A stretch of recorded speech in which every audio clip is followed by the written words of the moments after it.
Olá, pessoas. Nós vamos fazer a correção da atividade da semana 1 do plano de estudo tutorado do 9º ano. A atividade 1 pede que vocês descrevam os objetivos de cada uma das seguintes leis. A Lei Eusébio de Queiroz, de 1850, a Lei Rio Branco, de 1871, e a Lei Saraiva-Cotegipe, de 1885. Tá? Então, a Lei Eusébio de Queiroz, de 1850, ela estabelecia medidas para a repressão do tráfico de pessoas escravizadas entre a África e o Brasil. Essa lei ela tinha como objetivo impedir o tráfico de escravos entre o Brasil e a África, mas ela não conseguiu impedir o tráfico de pessoas escravizadas dentro do próprio Brasil. Essa lei ela surgiu, né, ela é promulgada em resposta à pressão que a Inglaterra fazia pelo fim do tráfico negreiro, pelo fim do tráfico de pessoas escravizadas da África para a América, né, e o Brasil foi um dos últimos países a adotar uma medida contra o tráfico de pessoas escravizadas, tá? Em 1871, a gente tem a Lei Rio Branco, ou a Lei do Ventre Livre, que estabelecia que a partir da data de promulgação dessa lei, as crianças, filhos de mulheres escravizadas, nascidos no Brasil, seriam livres. É importante refletir um pouco sobre o que isso significava na prática.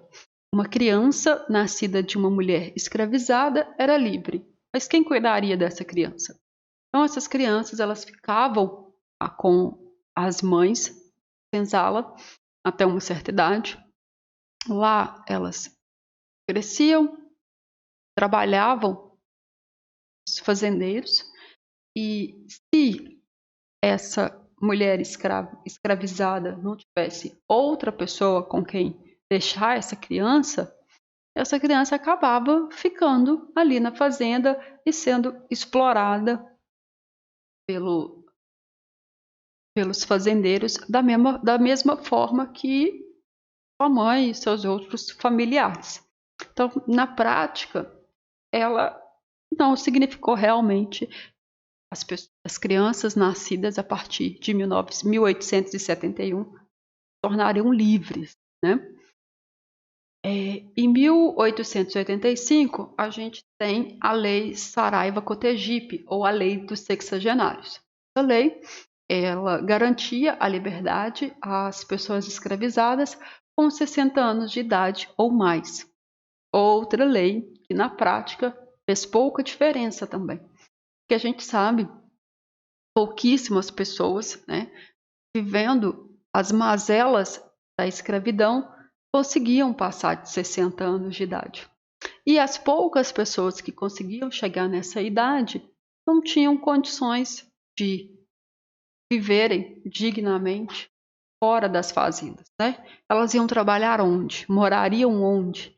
E nenhuma dessas coisas foi prevista, nenhum amparo foi previsto para essa lei. Então, era uma lei que, na prática, ela só serviu para que os donos, os proprietários de escravos pudessem se livrar de escravos velhos e doentes. E a grande maioria dessas pessoas foram lançadas às ruas, cidades, né? Ficaram dependentes da caridade e dos cuidados de outras pessoas. Então, mais uma lei que na prática não serviu para acabar com a escravidão.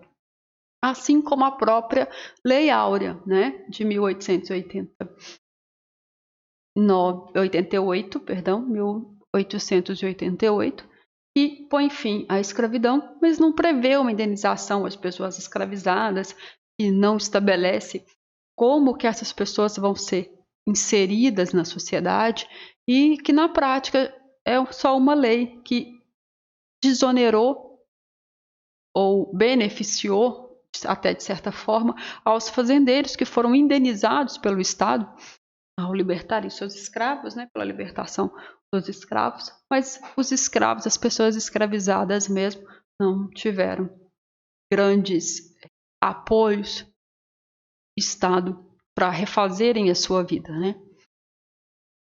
A atividade 2 pergunta o que é o quilombo. A palavra quilombo vem do idioma banto, faz referência a guerreiro da floresta, e os quilombos eram comunidades formadas por escravos fugidos das fazendas.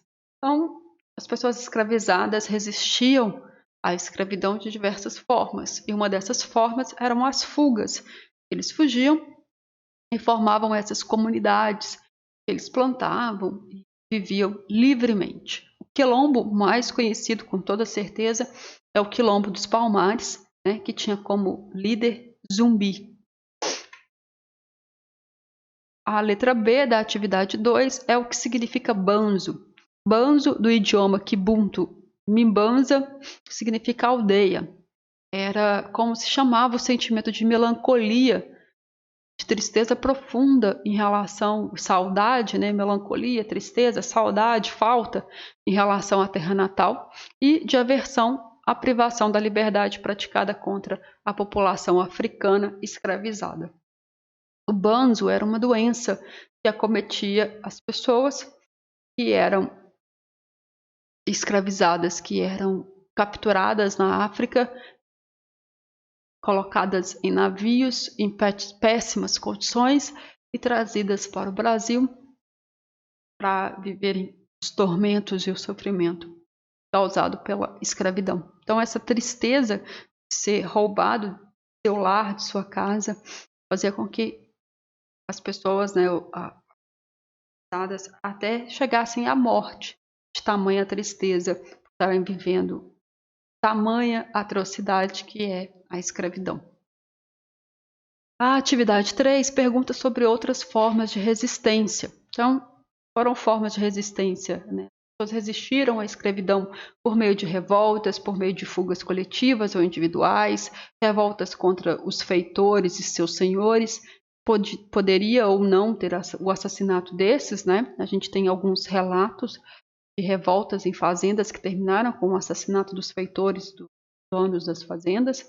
A recusa em trabalhar, a execução do trabalho de maneira inadequada, a criação de quilombos e mucambos, o suicídio, o aborto para impedir que filhos fossem escravizados, a capoeira, a religiosidade e a simples desobediência. Então, as pessoas escravizadas, elas resistiam à escravidão. Não pensem que as pessoas aceitavam a escravidão tranquilamente. Não, sempre houve resistência à escravidão. E a gente pode classificar essas formas de resistência de duas maneiras.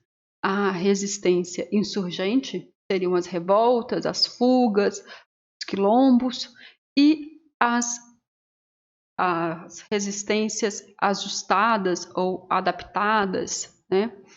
São essas formas de resistência que não utilizam claramente da violência. A capoeira é uma dessas formas, no sentido de que no início ela tenta, ela mescla, né, com, como é que eu vou dizer, tentar. A capoeira é uma luta, mas que se apresenta como uma dança. Talvez fique mais claro entender como que essa resistência adaptativa através da religiosidade, através do sincretismo religioso. As pessoas escravizadas, elas foram proibidas de cultuarem os seus deuses, de exercer a sua religião. E elas passaram a fazer isso cultuando os deuses católicos, os santos católicos. Então, a gente tem esse sincretismo. Alguns santos católicos eram cultuados pelas pessoas escravizadas vindas da África em referência aos deuses que eles cultuavam lá. Então a gente tem, se não me engano, São Jorge, Santa Bárbara, né? E são exemplos mais conhecidos desse secretismo, né? Então isso é uma forma de resistir.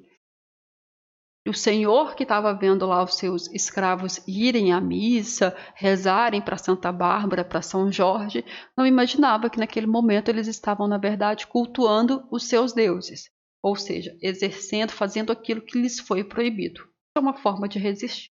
Tá? Então, isso é uma pequena correção, um norte para orientar vocês na resolução das atividades, né? Eu espero que eu tenha conseguido esclarecer algumas dúvidas. Espero que tudo isso passe rápido e que em breve a gente esteja junto nas nossas aulas presenciais. Espero que vocês fiquem bem e até!